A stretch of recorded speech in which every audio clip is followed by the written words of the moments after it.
Hari ini kita akan belajar mengenai perkembangan ekonomi digital di Indonesia. Ini pelajaran atau materi yang menarik di mana ekonomi digital di Indonesia sedang berkembang sangat pesat dalam beberapa tahun terakhir. Seperti itu. Ini didorong oleh perkembangan e-commerce. Teman-teman pasti sudah sering mendengar kata e-commerce dan banyak yang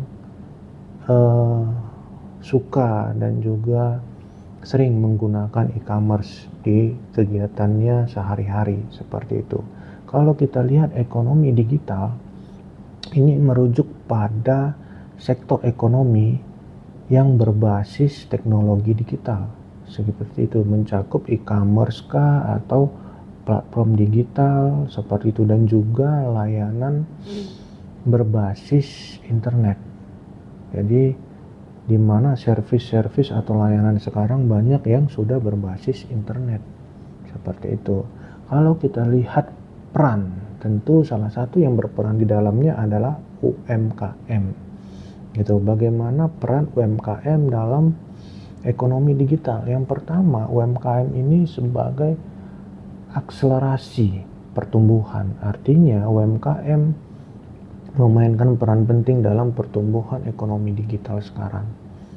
Walaupun kita tidak batasi dengan faktor yang lain seperti itu. Yang kedua, adanya yang namanya digitalisasi usaha. Ini juga adalah peran dari UMKM menggunakan digitalisasi supaya mempermudah pelayanan dan juga mempermudah pemasaran seperti itu. Dan tentu ada yang namanya inklusivitas ekonomi, di mana UMKM ini mendistribusikan atau berdistribusi terhadap perekonomian di suatu negara seperti itu. Kalau kita lihat yang keempat adalah pemberdayaan masyarakat.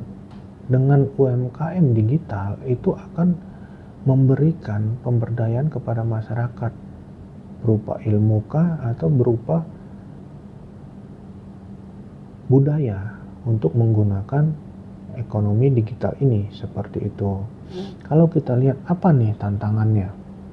Kita berbicara tantangan dan kendala dari ekonomi digital itu sendiri. Tentu yang pertama adalah kesiapan SDM seperti itu atau sumber daya manusianya. Ini sangat penting teman-teman ketahui. Yang kedua adalah keamanan data.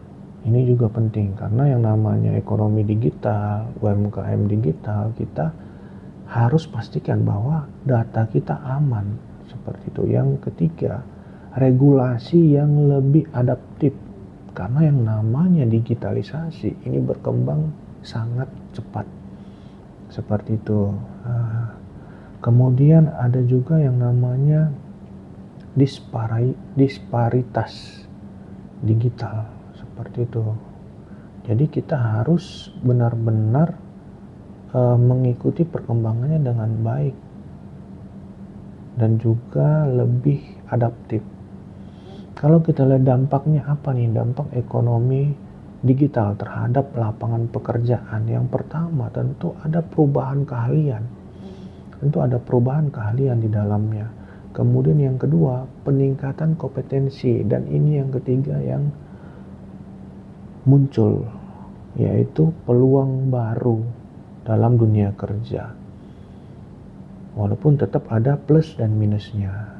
Masih banyak yang akan kita pelajari dan semangat terus, dan ingat yang namanya belajar itu seumur hidup.